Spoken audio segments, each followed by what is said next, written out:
Analysis now. Joining us live is Ambassador Gina Abercrombie-Winstanley, a former senior official in the U.S. State and Defense Departments, as well as the National Security Council. She's currently a distinguished fellow at the Atlantic Council, an international affairs think tank. Great to have you on the BBC, as always. I'm sure you heard the latest from President Trump there, this kind of warning, I suppose, from NATO allies saying that they face a very bad future if U.S. allies fail to help in opening up the Strait of Hormuz.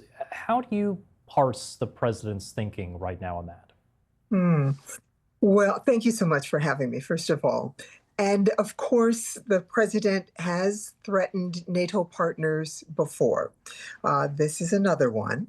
But it is that he is feeling lonely out there as the United States and Israel have put the region in a place where the straits are closed, where we're having an impact on 20% of the world's oil.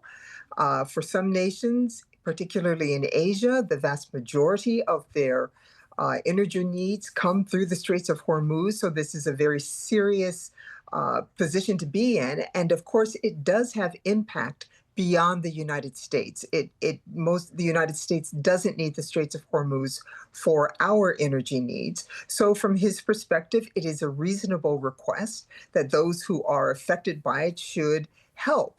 But of course, this is a situation of our own making, and therefore, having our allies reluctant to join a war of choice, not their choice, puts them in a difficult position. But he is right that others need this oil more than the United States does.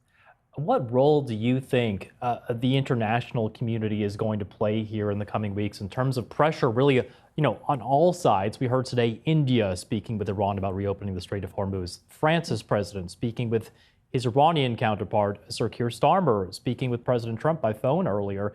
Can all these conversations move these three actors towards maybe finding some sort of diplomatic off-ramp, do you think? Yeah, well, it's going to be challenging. While this is not life or death for the United States, it is now reputational for Iran and Israel. For both sides, they believe it is existential, that their very existence is threatened by the positions of the other. So finding that off-ramp for Iran and Israel particularly is going to be difficult. For the United States, I think there is daylight out there insofar as the aims that some of the aims that the president has voiced regarding eliminating the ballistic missile ability, of really dampening Iran's ability to attack its neighbors over some time, likely can be carried out. And certainly the air superiority that the United States has established, along with Israel, is a very real accomplishment.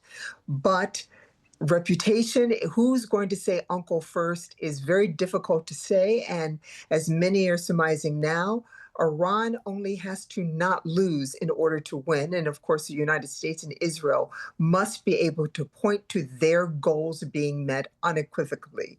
And this is going to be a challenge. And Ambassador, about a minute left here, and maybe not an easy question to answer, but we are hearing reports that U.S. Marines are reportedly on their way to the region, coming over from Asia. Does that signal anything to you about the administration's intentions? Could it seriously be considering some sort of ground invasion there in Iran? They may be. The president has not ruled it out, but this is something that is deeply, deeply unwanted by the American people. And if it is not something that is short, with few casualties and clearly successful, this will spell deep trouble for the administration and possibly the Republican Party. Yeah, a lot to consider for the president right now as this war now in its third week. Great to have you on, as always, the Ambassador Gina Abercrombie-Winstanley. We appreciate it. My pleasure.